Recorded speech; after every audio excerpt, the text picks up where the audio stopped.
Okay, we're going to get started. This is Understanding Security, Project Online and Project Server. Really glad to see. I know if it was me at 5 o'clock, I'd be going home. So you guys are really some die-hard project masters. My name is Michael Wharton. I've been in this space for about 10 years. And I've got with me Nadine. You want to introduce yourself, Nadine? My name is Nadeem Morali. I'm a new PM at Microsoft. I've only been there for about 6 months or so. And they're breaking them in quick, man. The agenda today, we're going to give a scenario of Contosa, and from that we're going to go into some fundamentals of security, look at the different security models and how they apply to the Contosa. Talk about some SharePoint permissions, do a little bit of deep dive. So we got probably too much content for this, but anyway, we're going to be covering a whole lot of stuff. So to start off, I'd like to know who you are. How many of y'all are? And I'm from North Carolina, and I've got a Southern accent. So if you don't understand what I'm saying, just raise your hand and I'll say it again.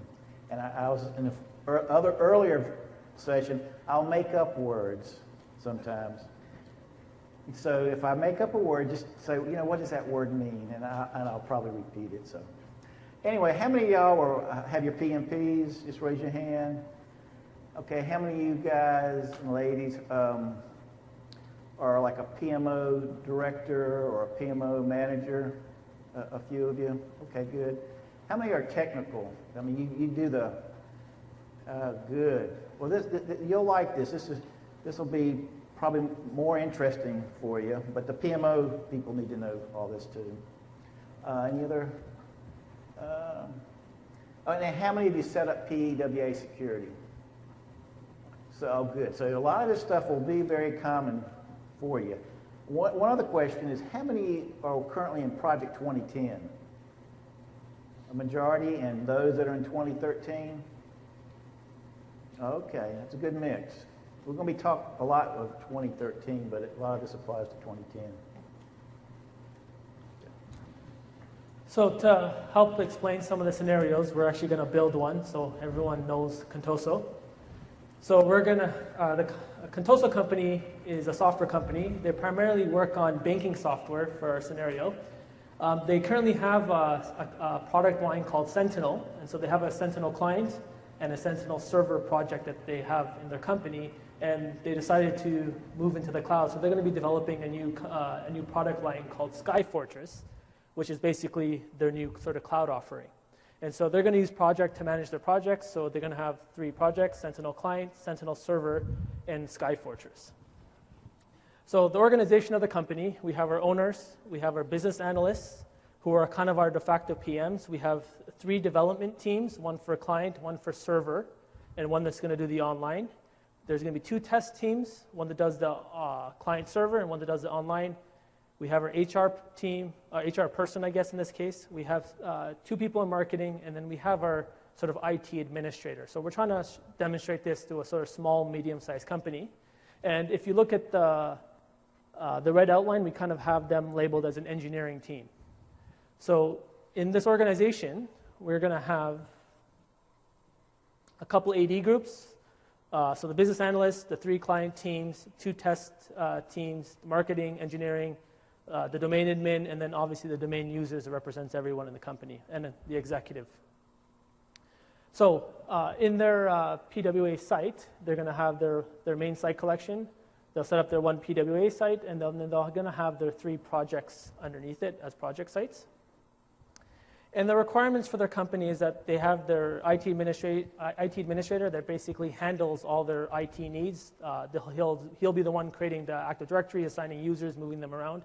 We have the business analysts who represent sort of the de facto sort of portfolio manager of the company.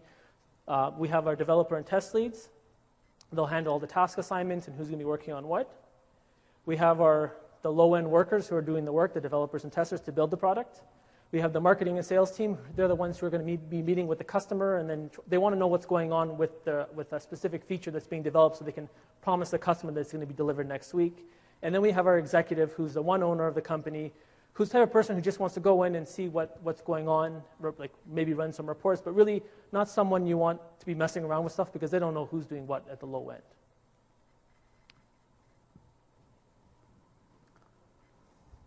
Okay, security fundamentals. When you really break it down, the very fundamental, it's really two things we're trying to do, and that's manage the security boundaries. We want to set what people can see, which will be referred to as views, and then we're going to set up things on what people can do, and what they can do is going to be permissions. So it starts simple, but it progressively gets a little harder. Now, there's different strategies for setting up security in PWA. The very simplest, and Nadine's going to go into this, is using SharePoint permissions. And what I'm trying to show here for a small company, depending on the size, SharePoint permissions is probably all you need. But, and this is kind of just based on my experience, when you get over 50 people in the PWA, you start getting into more politics on what people want to see or not see. And when that happens, you may have to go into this other model called project permissions, which most of you are familiar with if you've worked with 2010, and maybe even currently using it in 2013. And what I usually recommend is just use it out of the box. I think it works for 80% of the people, but what happens again is you use it, you find out there's a few things that need to be tweaked, so you change a few permissions, and as you start going down this progression of making a few changes and then adding a few groups, and then you start incorporating the RBS and stuff, it just gets more and more complex. And then the very last one, I worked with a large company that couldn't use any of this. I mean, they could use it, but they were so diverse, they pretty much had to put all their projects in categories and all their resources in categories and manage their security through a very manual process, but it met their needs. Now, in this model that I'm showing right here, on the left side, you see SharePoint permissions. And as you can see, there's a user is going to be assigned to a group, one or more groups. Very simple. We'll get into more details on what these groups are. But when you go to the right side, when you start getting into project permissions, what's happening is each group may have one or more categories. And these categories will define what the reach is, like if you're looking at my organization or my projects or my tasks. And then in each of the categories, we break it down further on, in that particular reach, what can you do to projects and what can you do with resources. Was this yours? Yeah. So we're going to just cover the basics of SharePoint permission level. So basically, the four that sort of we care about in the project world are full control, which basically gives whoever has access to that site the ability to assign new permissions, redesign the site, basically can read and write and create lists and documents.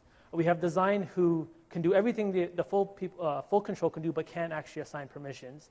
And then we have sort of the contribute. Those are the regular people who will sit there and make lists, can read documents, edit documents, delete documents. And then we have read, which are basically people who have like read-only access. In Project Server, there's a bunch of categories that we have, which are kind of default out of the box. And it basically controls, you have a set of permissions associated and the scope that permission can have. So administrator, all the permissions they have are actually across the entire org, similar to portfolio managers and portfolio viewers. But when you get to project managers, some of the stuff they can see is actually across the org, where some of it's actually stuff that they've been either created themselves or that have been explicitly shared with them. The same concept sort of applies to resource managers. Then you get into team leads who can sit there and see the projects that they've made, the projects that have been shared with them, and then the resources that follow underneath them. And then you have team members who their view is only what they can actually, that's been assigned, tasks that have been assigned to them. In Project Server and in somewhat similar in SharePoint permissions mode, there's a default set of groups that come out of the box.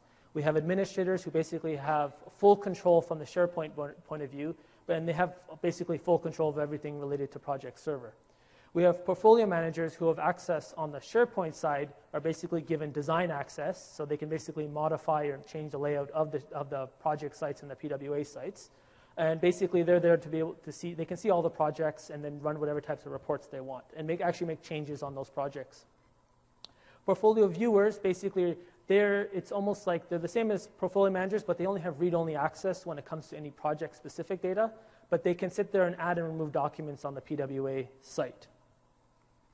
We then have project managers who basically can, once again, make changes to the way the site looks and can add and remove collateral to the site.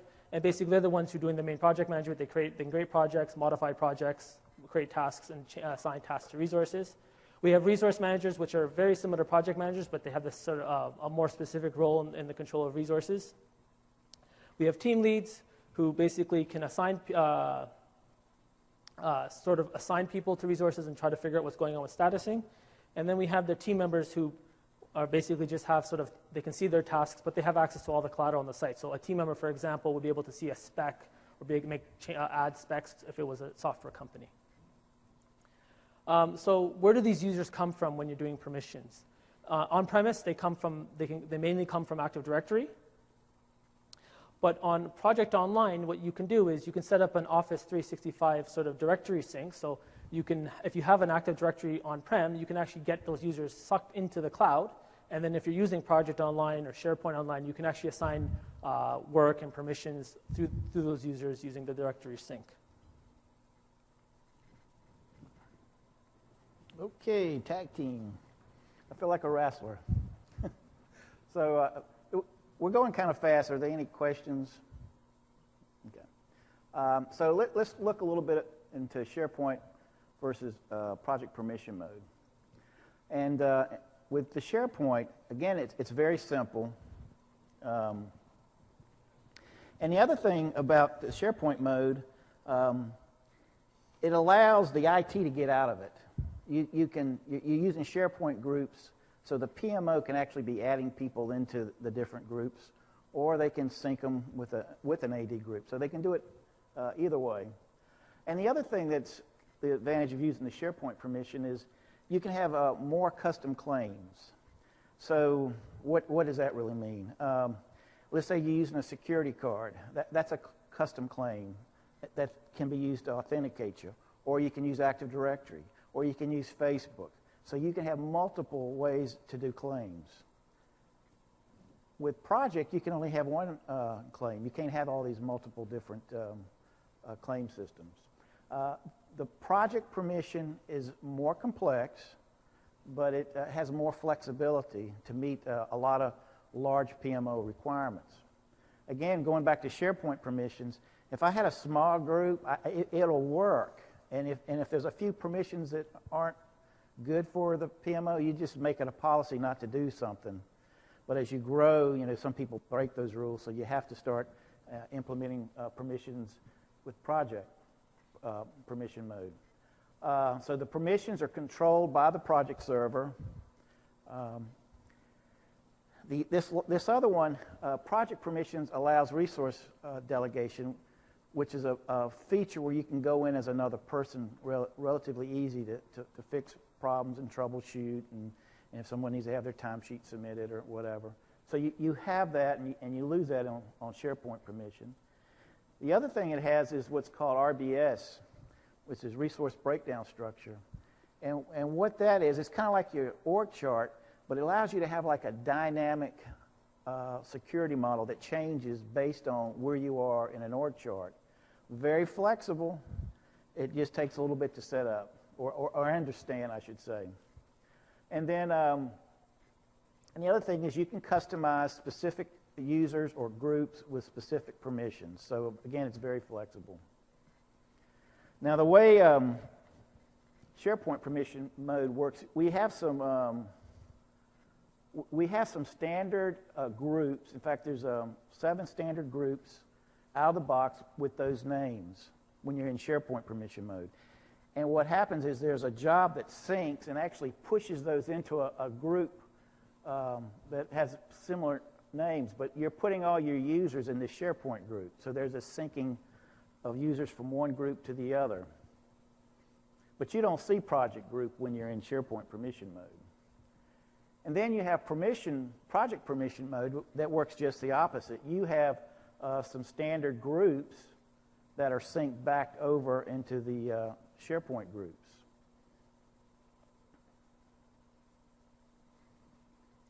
Now, how this is done, there is a scheduler that runs every minute, and if you look in SharePoint Central, you'll see a job called synchronization of SharePoint server permission mode. I mean, it's a big name. And then Project Online also has something that runs every minute, but you really don't see that, I don't think. No. Yep. Okay. Project permissions. I can't remember what this slide was about.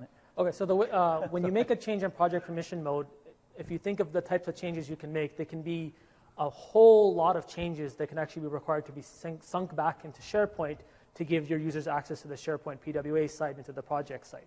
So depending on the amount of change that's required, if it's a small change, we do that right away. If it's some small change, you've changed a couple of user permissions and said, okay, we'll give these users access to a specific site, then that gets sunk almost immediately. But if the amount of change is significantly larger, and there's a heuristic we use to calculate that, we'll actually just say, you know what, we're not going to make this change right now, and there's a timer job that will run in the background that eventually will push that change over. Thank you. Okay, so you have these two permissions modes, and by default, out of the box, you're in SharePoint permission mode. So they're assuming that you want the simple model. And you can change them back and forth. If you're in Project Online, if you go to the administrator, you'll get to this particular menu option and click on, I can't see the option, but you'll get this dialog, and here you can switch between the different modes and to switch from project mode and a SharePoint mode. Now, if you're working on premise, you have to use PowerShell, and these are just things you can Google. But basically, you're doing a PowerShell to set one as project mode, and the other one is SharePoint mode. So as Michael described earlier, the point of SharePoint permission mode was to make a simple way of doing security, but it's still quite powerful in what it can do. So we saw the slide before where we automatically sync down whatever groups or users that you have in SharePoint permission mode and SharePoint, and we push them down to project. That doesn't mean that if you make someone a project manager for Project Web App, if you put someone in there and it syncs down, they can automatically see all the projects. Because they're given, in the previous slide we showed you, they'll be given my project level access, which means when that user gets sunk down, and they log into PWA and they go to Project Central, they will only see the projects they have access to, which is any projects that they have created, plus any projects that have been explicitly shared with them.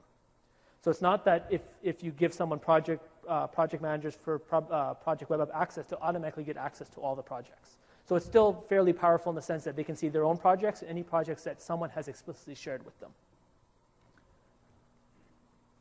Now, whenever you create a project, unless you explicitly turn the option off, we automatically provision a project site to go with it. So in the example here, if I provision a project called Heavy Galaxy, what SharePoint does what we do in the background for SharePoint is we'll create 3 additional groups on that project site. So one's visitors, which is basically anyone in that group is given read-only access. There's members, which is anyone who's in that group will automatically be able to view and edit and create collateral.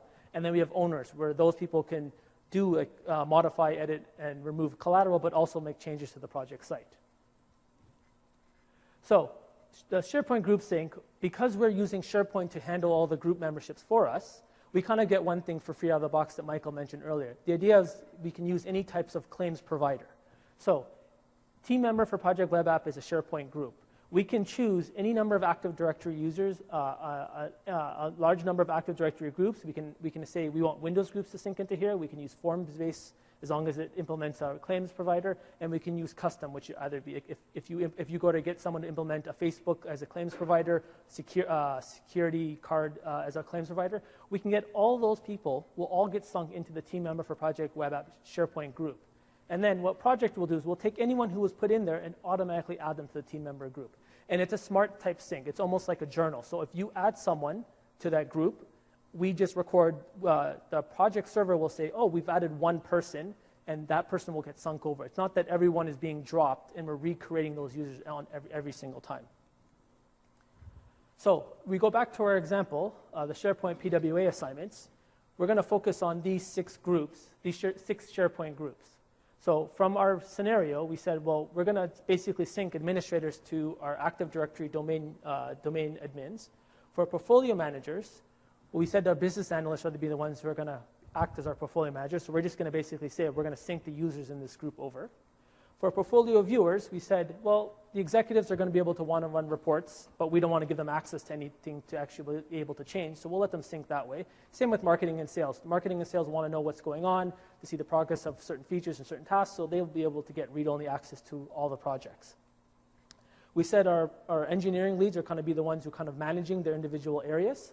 So we'll give them access to the project managers and resource managers because they have a few developers or testers beneath them, and they're going to be the ones kind of doing the assignments to the various work items.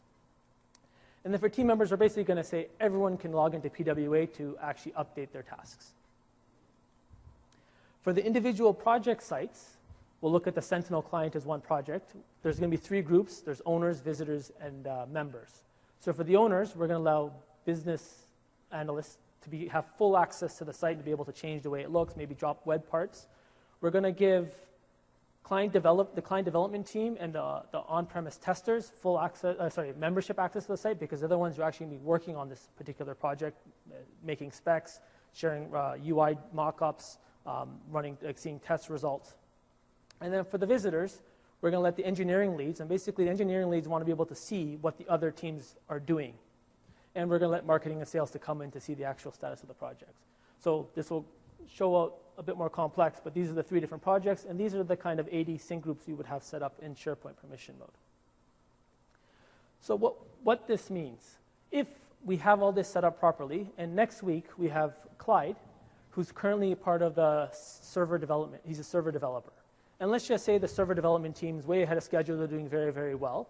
But our online team is kind of falling behind. And so what we want to do is we want to get Clyde to start doing stuff on the online team.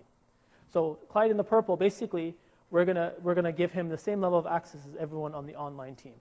We would contact our IT administrator or whoever is going to be handling our Active Directory permissions and basically say, can you add Clyde to this other Active Directory group? Because Clyde will need access to whatever shares that his team has access to or whatever sort of stuff that they use on a daily basis.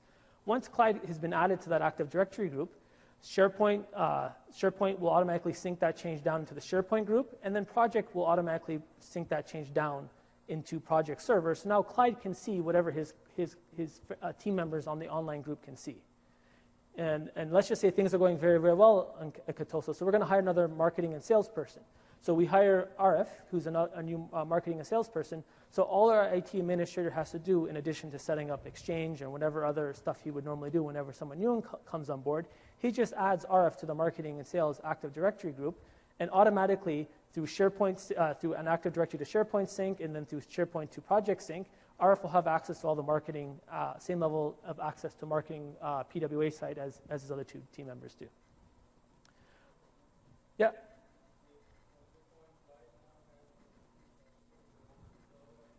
Yeah. So if it were to become a permanent change at some point, like maybe he's finishing up his tasks on the server team, eventually he'll be doing full-time online. Eventually, the IT administrator would remove him from the server thing, and once he's removed from the server, eventually he'll lose access either through Active Directory, through SharePoint, through Project, to all the stuff that he had access to before that way.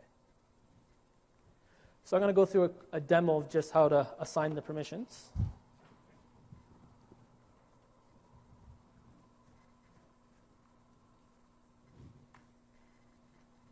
So right now I'm logged in as the administrator for SharePoint.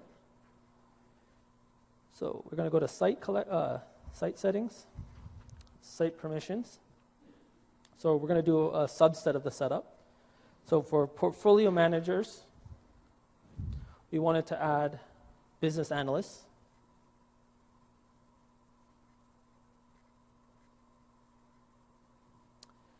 For team members, I basically wanted to add everyone in the domain.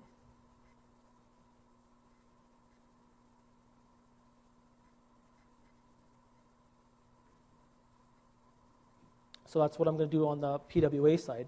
On the project site Sentinel client,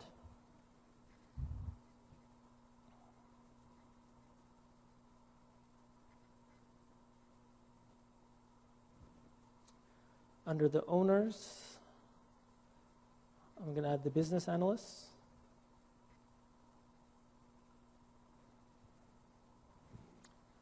Under the members, I'm adding the client developers. Oh, I already did that before, I guess. And under visitors, I wanted to add the engineering lead so they can come in and see what's going on. So if I were to log in as another user now, so I'm going to log in as a business analyst.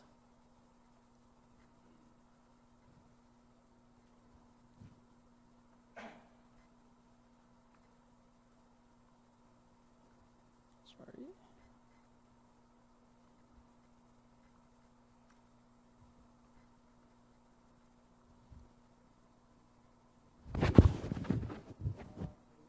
Yeah.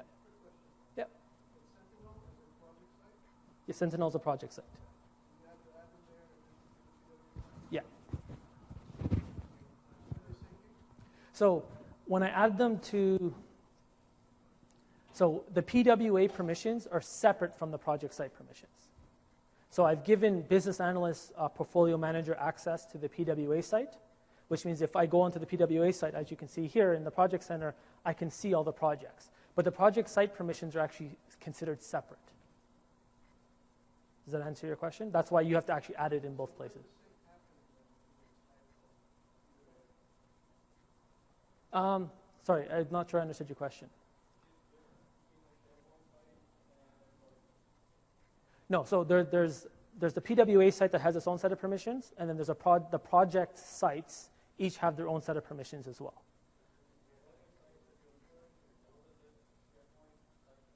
It was a SharePoint site that was generated when the project was created. It's a project site. Yeah. Sorry. So basically, when you create a project create a project in PWA, we do a partial publish, which will force the creation of a project site, which is actually a SharePoint site, but it has project-related information in it.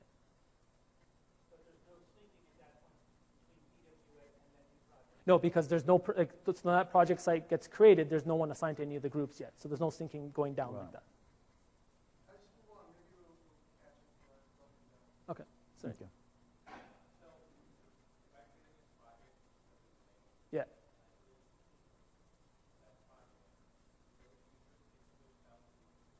Yes. So I made Amelia Wade was a business analyst, so now that I've logged in as her, she has full access to all 3 sites because she's a portfolio manager. When I log into the project site, she has full access here. She can see documents. She can create documents. Now if I were to log back in as somebody else,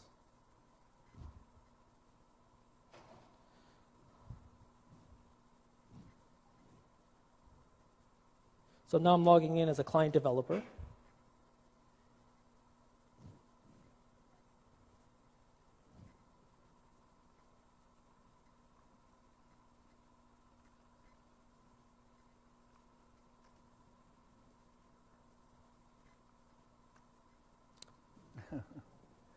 I hate passwords too. Oops. CMH.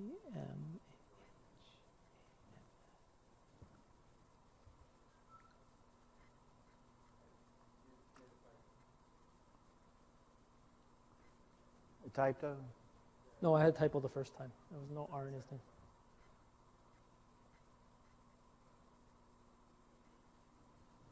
So now I'm logged in as a client developer. When I go to projects, he only has access to that one project because he got access to the project through the project site permissions I set up.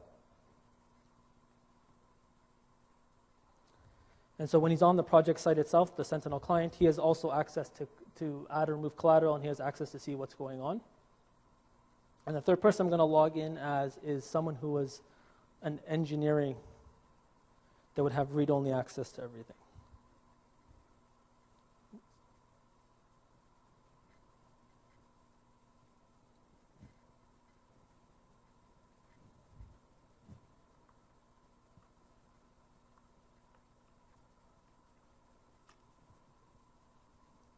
So this user was an engineering lead, and I said he has access to be able to see what, so he was an online tester, and I said all the engineering leads can see what the other teams are doing. So this user can log in, he can see the project that I've given him access to. But when I go to the actual project site, he only has read access to the site. Like there's no option here to drag or upload a file. He won't be able to remove any of the documents or changing the properties on it. Did that answer any? Like that's the end of the demo for the SharePoint permissions. It was just demonstrating it. Did anyone else have questions about that? Yeah.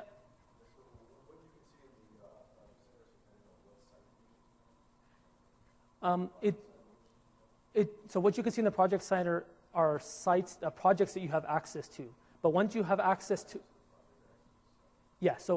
once I've given someone access to the project site, then they have access to the project implicitly that way. But someone can also say, I want to share a project with you, even if you don't have access to the project site. And so Project Server knows that your user has access to that project, therefore it would automatically show up in the project center.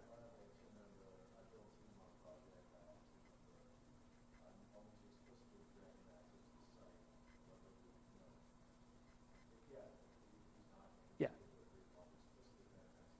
Yeah. You'll see it in Project Center because Project Center will show you the site, the projects you have visibility to. Yes.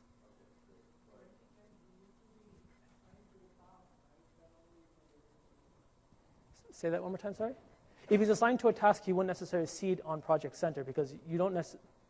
That's a good question. I'll have to try that. I don't remember the top of my head. I don't think you need access to the project to get assigned to tasks.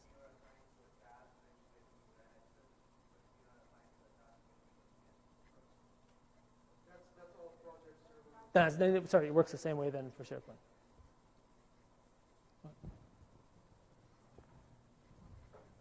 Okay, all right. So we'll take a deep dive.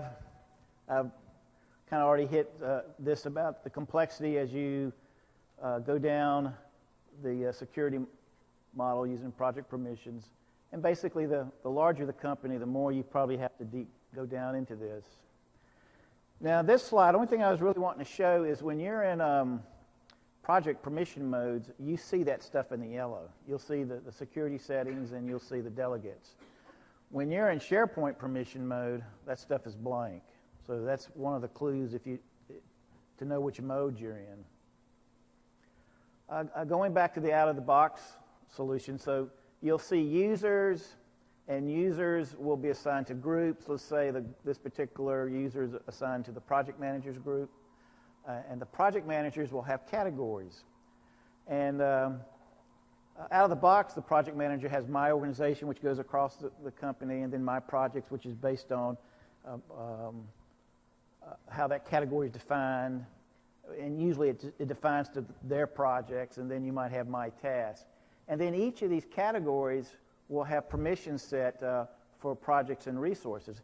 So you have permissions set there, and you also have views set there, and we'll see that in a minute. And you also have permissions on the group itself.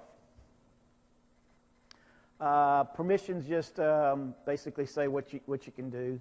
We have global permissions that go across to everything associated with the group, and then you have category permissions that are permissions on that particular category. And where it gets complex is we have a matrix where you apply all these different permissions, and it looks something similar to this. You have allow and deny, and if it's checked, it means it's allowed. If it's unchecked, it means you're not going to do it unless it's checked somewhere else in another category.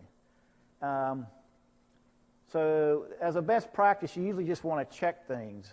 I've been to some sites where they use deny, and what deny says is if you've got this in a category, you're denied anywhere you go in PWA. And even though you can use it as a best practice, we kind of discourage using specifically deny. We just try to get people to use allow and by checking it and unchecking it.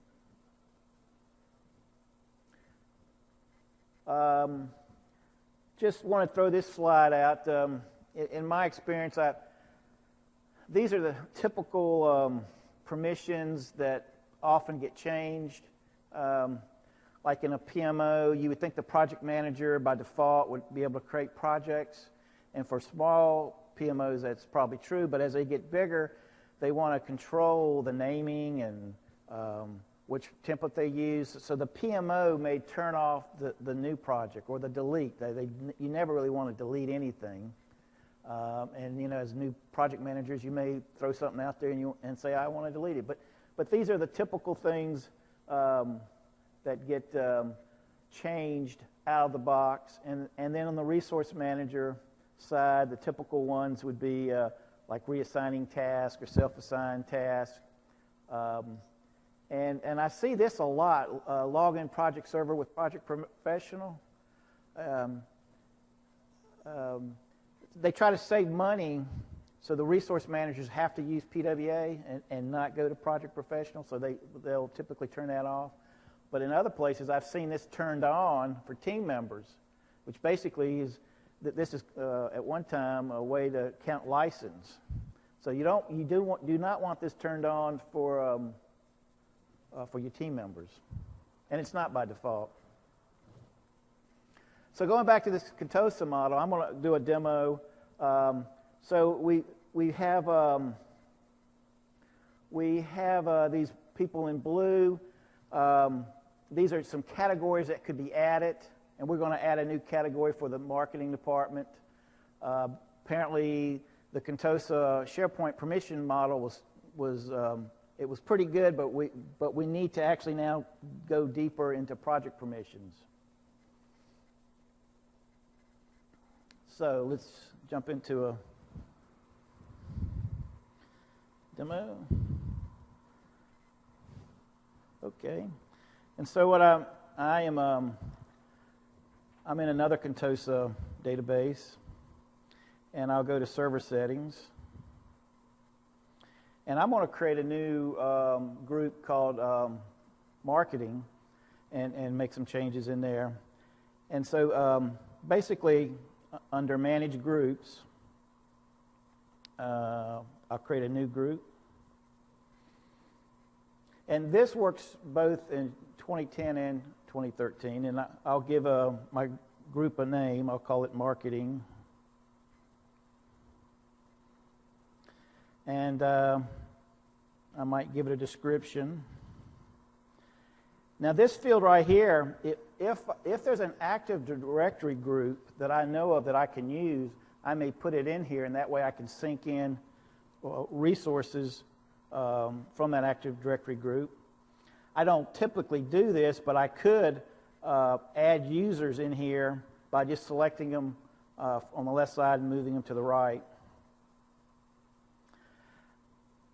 On categories, out of the box, you got direct reports, my organization, my projects, and they kind of really describe what they do. My organization is going across the organization. My project, basically what's in a project. And I'm going to drill down deeper into these categories.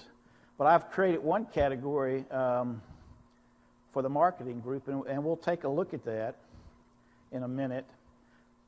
And then if I scroll down, here are the permissions for this particular group. Now you notice nothing's checked, and so I might want to use a template to define some of these out of the box. So I could select the template and apply it, and you can see which ones have been applied for the projects. And here's the other thing: is projects. Here are the things that are dealing with projects and the permissions, and then we have the resources. We always have this projects and resource thing that we're doing with the permissions. And then we have our global permissions that are across everything. And on the global, you'll notice they're broken down by admin. This one's X'd out. That means it was turned off in another place. I'll show you in a minute. But it's been turned off, so even if you enabled it, you wouldn't be able to use it. And again, you can set the permissions using a template. I typically use the template to, kind of get me started with the general idea of how to apply those. I didn't mean to click on that. Let's do that again.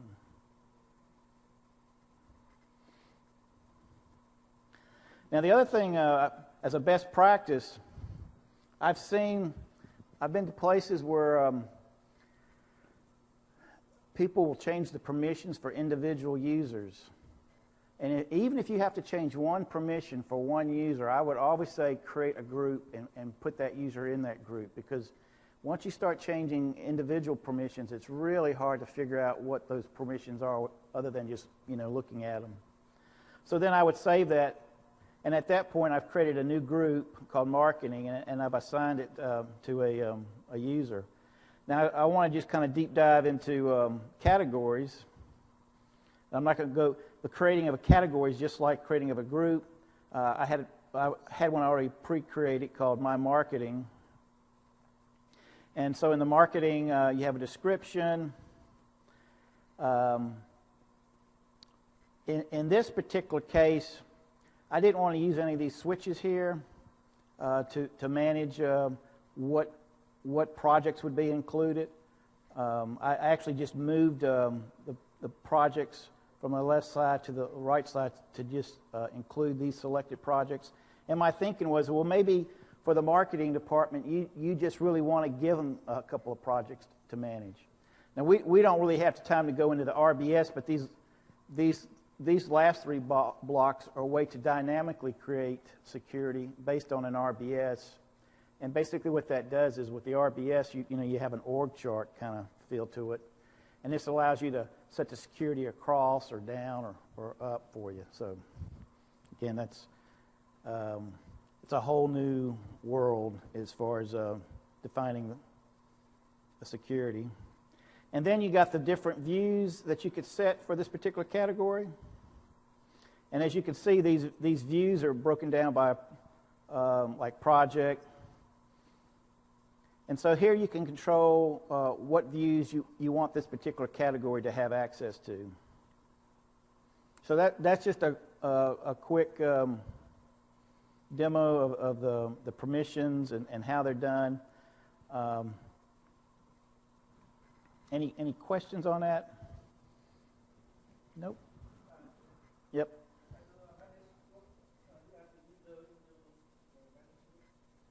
Move the users into the managed group? What was the quick?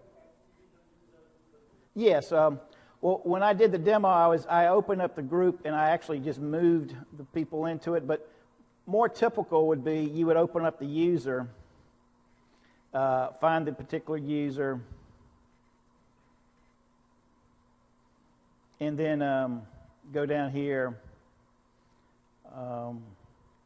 and add the person to the group to that user. Now, just let's see what it.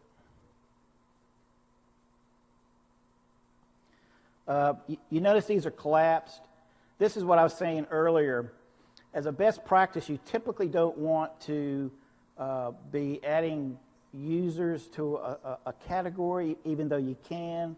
It's always best to use a group and make the assignment, because eventually there's going to be another user that's going to be needing those same permissions.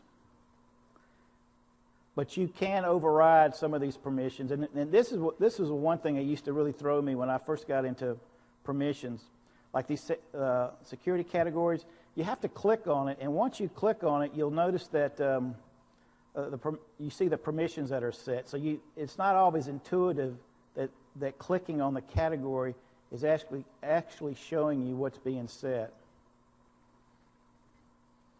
Were there any other questions?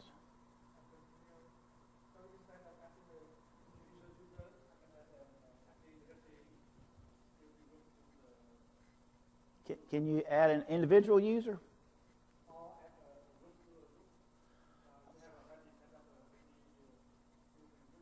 No, you can't add a group to a group. You can sync an AD group. Well, you can sync an AD group.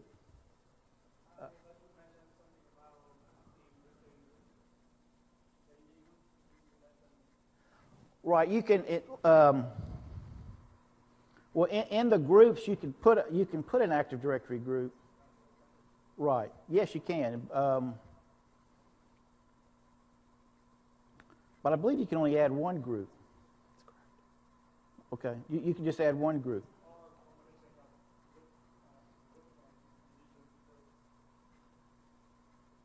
So let's talk. Go ahead. So what you can do is, if you want to make a category that has multiple groups in it, and you want those, like if you want to, let's just say, do something similar to how we did the Contoso one with SharePoint permissions. So let's just say there's, I don't know, 3 different Active Directory groups that you want to have put into the same category. What you would do is you'd create 3 project groups. You would set each project group to say synchronize with this AD group. So I can make an engineering leads group, I can make a business analyst group, and I can make a developer group. And I would say, when you make this group, if you can bring up the group thing for a second. Yeah. When I create the group, I can say, I want you to synchronize with this Active Directory group. So if I want to synchronize 3 Active Directory groups, I need to create 3 project server groups and say synchronize them individually. And then I can use those groups anywhere in project. Right here. Yeah.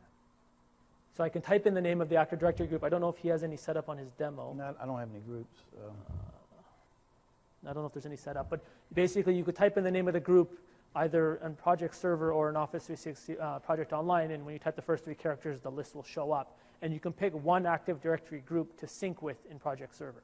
And then obviously you can make as many groups as you want in Project Server, and you can, so whatever you can do in SharePoint permission mode, you can do with Project permission mode. Just it's a bit more work because you have to create more groups to do it.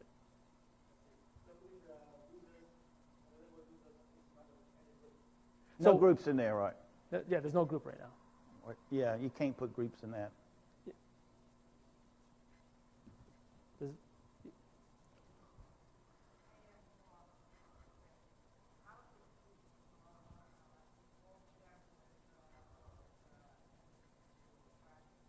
Okay, so that's a good, so just I want to backtrack quickly. So whenever you create a new PWA site, by default we set up a SharePoint permission mode, and both online and on-prem there's a way of switching it from SharePoint permission mode to project permission mode and vice versa. So in Project Online,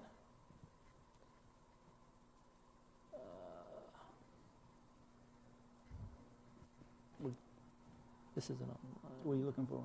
tenant admin. Tenant admin. I don't know if I have that in there. Oh, you may not have access? Okay. Okay, so in project permission mode, and sorry, project server,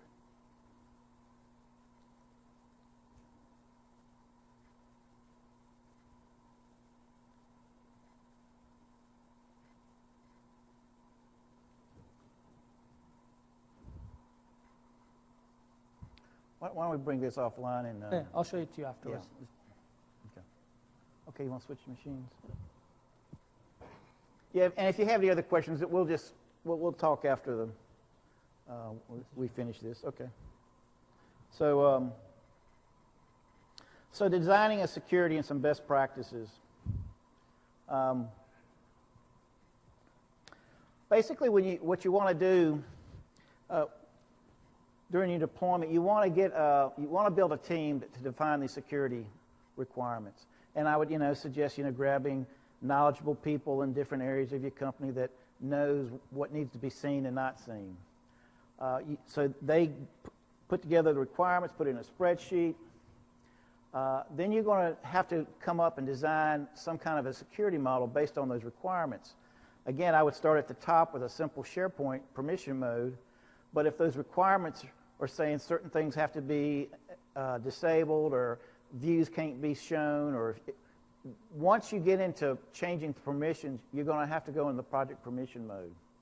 Once you define that, you need to set up a test environment to set up that security model and run through different scenarios to see if people are seeing what they should be seeing and being able to do what they should be doing.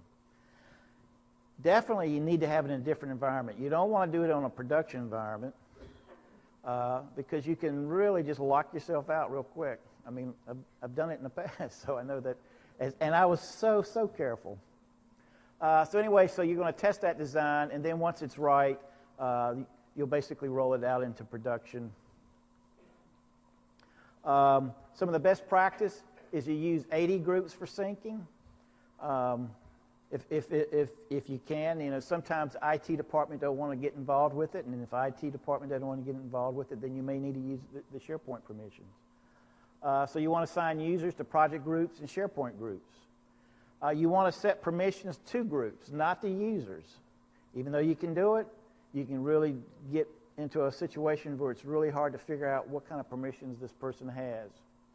And the same with categories. Even though you can add categories to a user, it's best to just create a new group. And try not to use the deny permission. I mean, there's always a case where, you know, you may have to, but for the most part, you know, try to avoid that.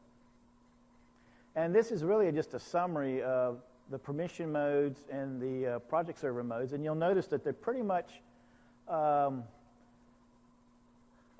kind of spelled out, and then you've got some common things between project server and SharePoint permission server, or SharePoint permissions. And do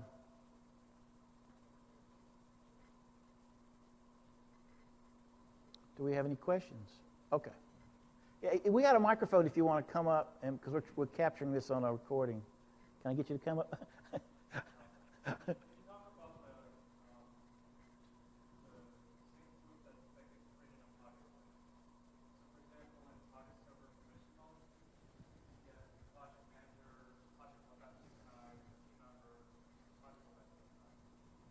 In project permission mode? It's that same.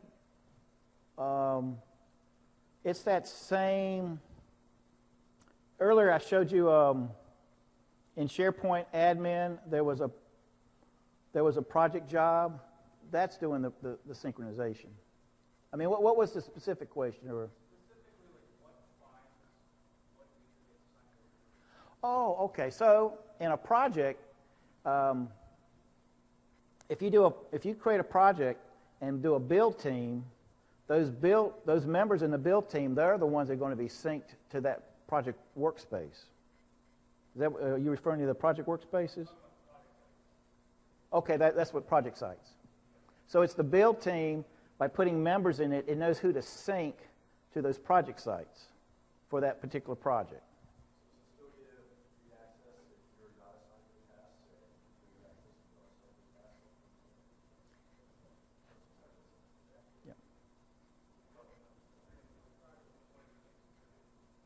Yeah, it's called contribute then. Contribute is read write.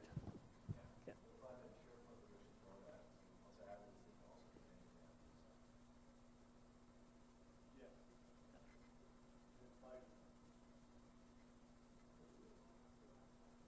Okay.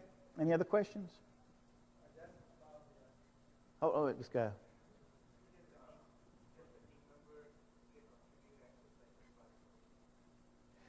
Go ahead. I'm not sure. I don't understand the question. Sorry.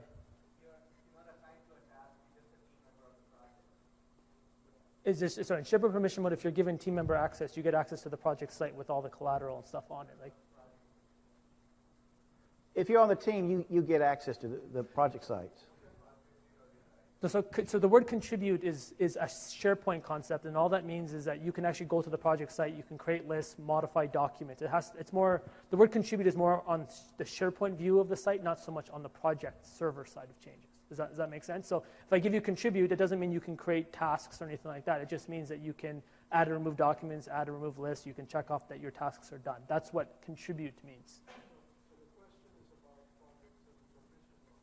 Okay. Yeah. Mm-hmm. Right.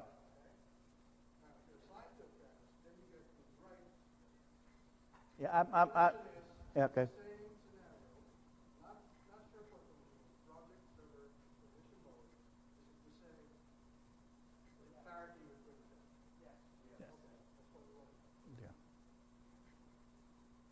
In the back?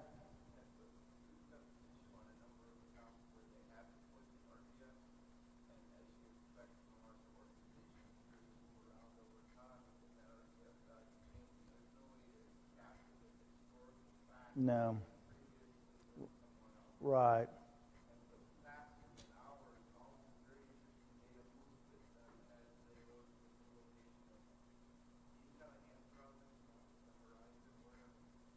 I don't have it. It's not a perfect world. I'm sorry. I do.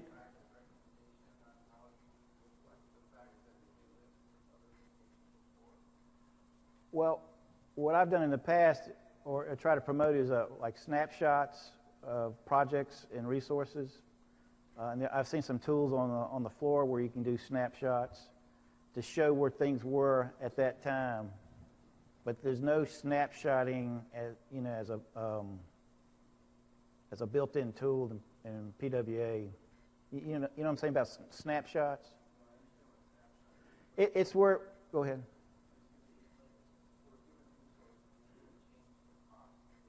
Right.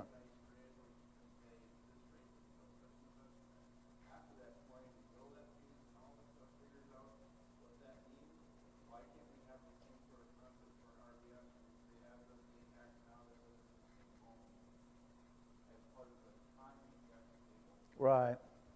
So it's an interesting feature, but we haven't. It's the first time I've heard of that particular request. So depending on the number of requests we get, we can consider something like that. But right now, project permissions are exactly current, and that's all we store. There's no sort of snapshot. Like, I understand what you want. You want almost like the concept of a schedule, and there's no schedule.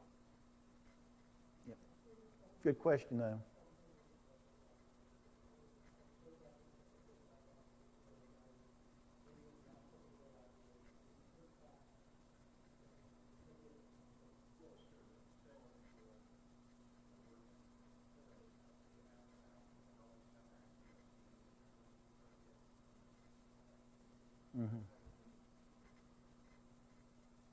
Okay. Any other questions?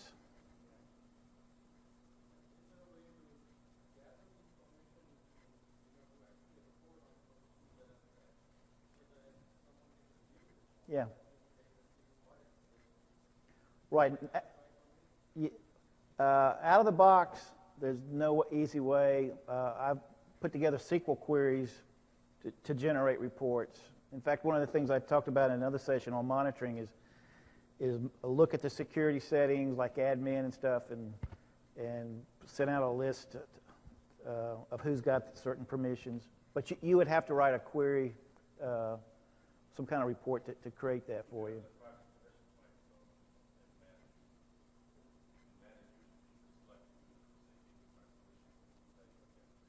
You can do that for an individual user. Yeah.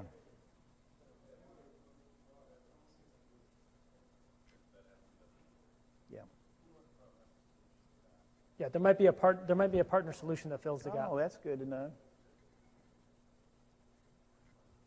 Yes, sir. When you mentioned that you deploy security, is there a tool to take it from your test environment to your production environment?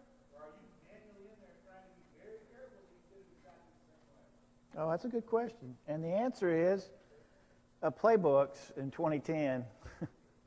There's not the 2007 and 2010 had a thing called playbooks that you could download from the Project SDK, and that did it.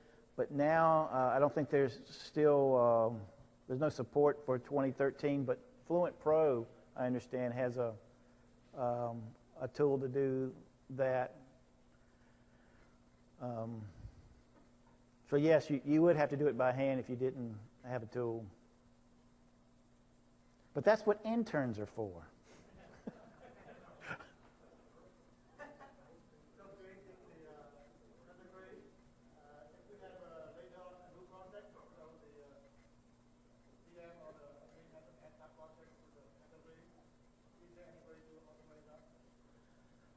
Well, there's no way I know of automating setting up the security other than using Active Directory groups.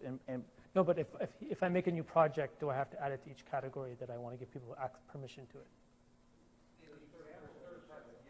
Yes, right. In my example, if you were a very large company where you couldn't use RBS and you had to manually put things into it, you would. That probably wasn't a good example to show for this group. I haven't done it personally, but I haven't seen anything I couldn't do with PowerShell. So I would say yes. Do you know? Has anybody done this with PowerShell?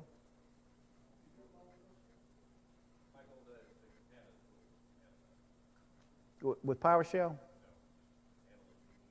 Oh, they've got a connector that.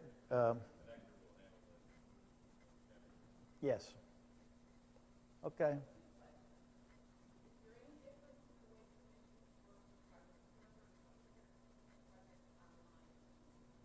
They both work the exact same way.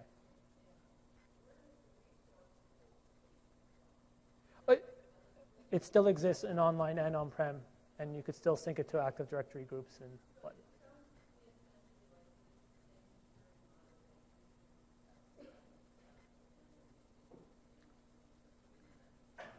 For project permission mode, yeah. Yep.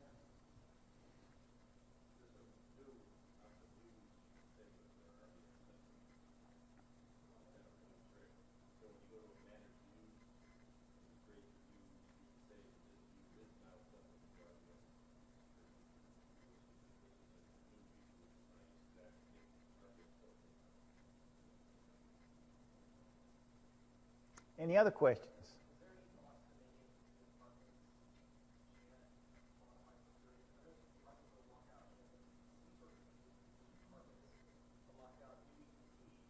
Yeah.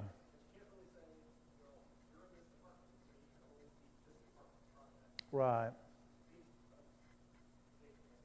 Yeah, department's not really a security model. It's more of a filter. And so what you could do is set up groups or categories to mimic your departments. You do have an application? Who's that? Oh, you got one. Well, there you go. Show it to me after.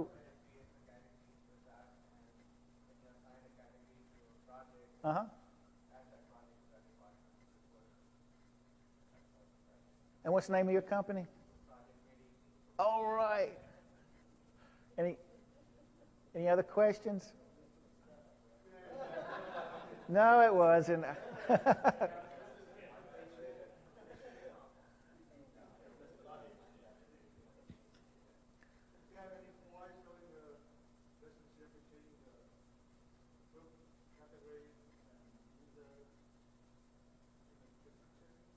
I'm sorry. So just because this thing makes a lot of noise. So we showed the one where it showed users, groups, categories, projects.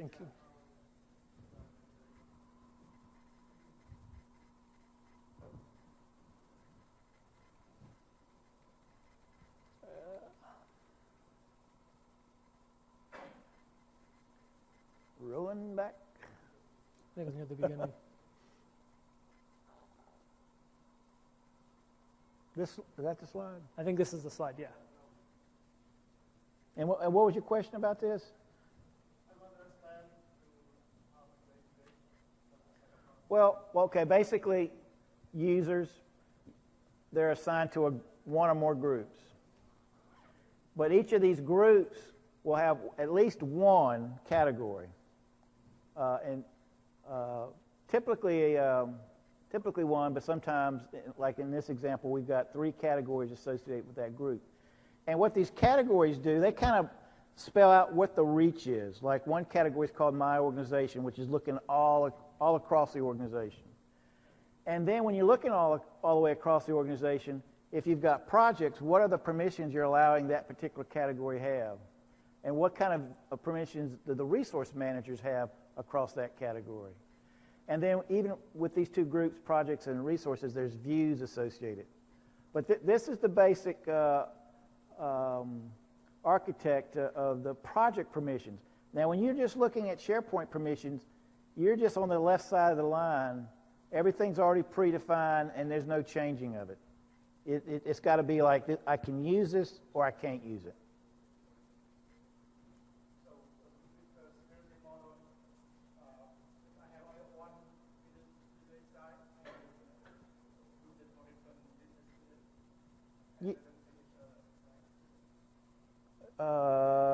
Using SharePoint permissions? Project permission. Oh, with project permissions, you can just do all kind of ways to hide and show. Yes, to answer your question, yes. Yeah. Yeah.